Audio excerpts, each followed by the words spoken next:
I'm also being joined by Kerry Allen, our China media monitoring expert, and who's been helping us through the story as we've seen it really just grow and grow and grow in impact, as some would say. Kerry, now there's confirmed case even in Tibet.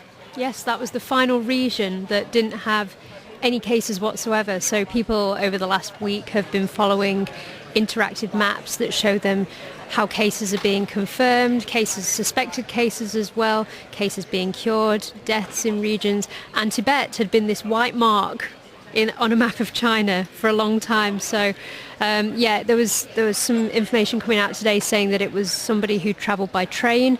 They'd not travelled directly from Wuhan to Tibet. They changed in Qinghai, a region in the west of China, and it wasn't an imminent, they suddenly arrived and they had the virus. They arrived in Tibet on the 24th of January. So they've only recently discovered this person's got the virus, and now Tibet has become another grade 1 emergency zone along with every other region in China, which means that people are basically under self-quarantine, so being advised not to go out, if they do need to go out, wearing masks, but to spend as much time as possible in their homes.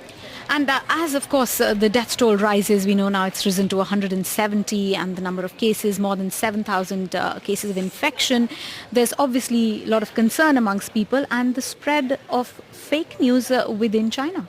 Yeah, so there's been a lot of reports today about basically people who've either been arrested or imprisoned because of either misconduct or fake news related to the virus. So, I mean, a few cases, for example, there was a woman in southwest Sichuan province who was detained for lying that her and her boyfriend had an argument. He ran out the house. She wanted to get him back, so she rang the police and said he's got the virus. So she's spent a number of days in detention.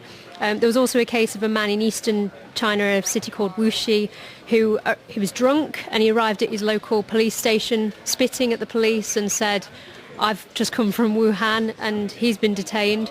So there have been a few cases of this, where people have been using misconduct and claiming they have a connection to the virus, and this is seen as basically a breach of public order, spreading concern, a number of things. They're getting administrative punishments, so between 10 and 15 days imprisonment off the back of this. And you also flagged to us about this really disturbing case about a disabled person. Yeah, so we're still looking into this at the moment. So there are reports coming out in official newspapers saying that a 17-year-old with cerebral palsy has died in Wuhan because their parents were placed in quarantine and he had nobody to look after him.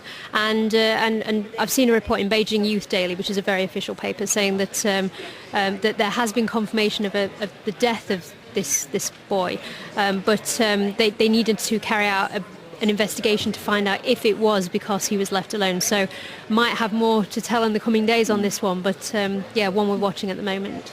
Well, thank you, Kerry, just giving us a sense of really what's happening on the ground as China battles with this virus and trying to take care of its people.